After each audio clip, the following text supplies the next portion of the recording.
we gaslight ourselves. We learn to gaslight ourselves.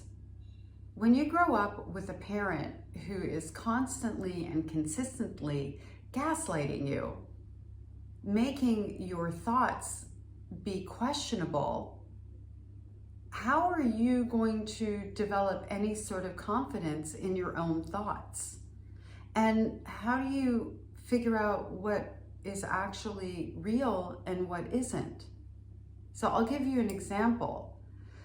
My mother could convince me of anything. She could hold the lie to the point of gaslighting, where even if I knew 100,000%, really knew that she wasn't telling the truth, I didn't believe myself. So that's what would happen. And then I would gaslight myself.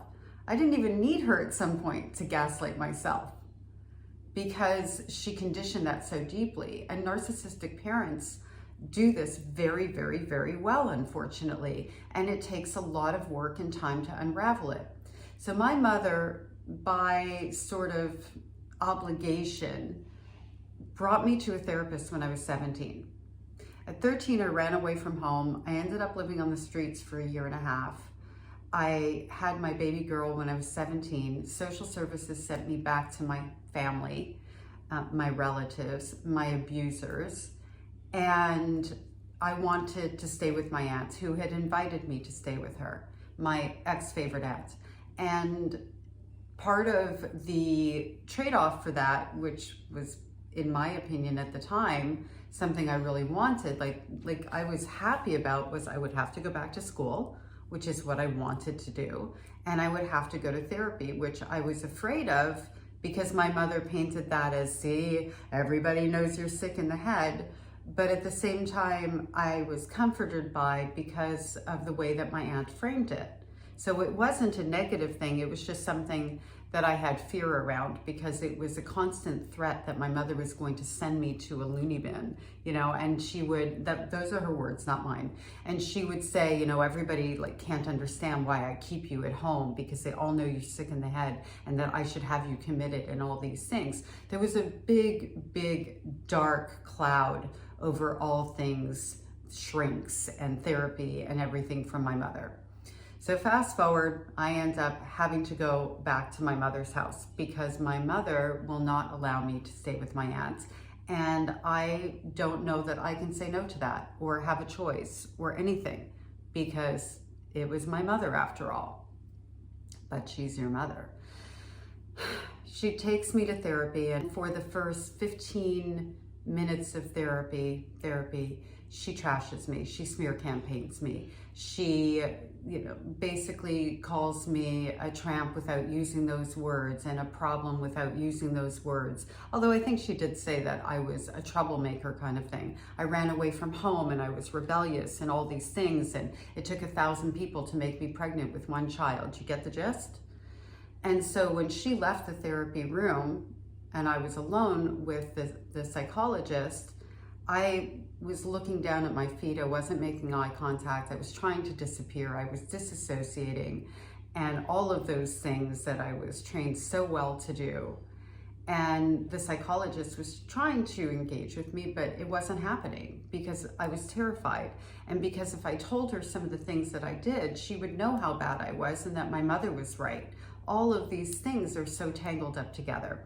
I leave the therapy office, and the therapist did tell me that anything I said would not go back to my mother. She was trying to build connection and trust as best she could under those circumstances. The next time my mother went to take me to therapy, in the car, she said to me, I pay for this, right? And the therapist tells me everything. And I know what you said to the therapist last time. And I know the lies you were telling about me, and you better stop doing that, and the whole thing. And I was sitting there listening to my mother, scrambling through my brain, going through all the frames. Did I say something? Did I talk? I don't remember talking. I must have done it. I must have said something. I must have talked.